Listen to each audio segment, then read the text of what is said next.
I avui hem participat a l'Associat dins de les Festes de la Mercè de Barcelona. I un dels primers a jugar ha sigut l'actor David Verdaguer. Hem omplert totes les taules constantment, sota el tantall del Parc de la Ciutadella. Sí, heu fet 3 paraules vàlides.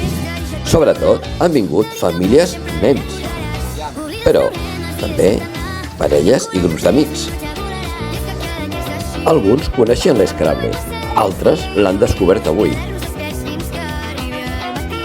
També ens ha acompanyat la Mireia Catassús, també persones d'altres nacionalitats on volien un entorn en català. Ha estat l'activitat afavorir l'ús del català en les relacions interpersonals, estimulant una actitud col·laborativa i impulsant la integració. I recordeu, jugant també aprenem a estimar la llengua.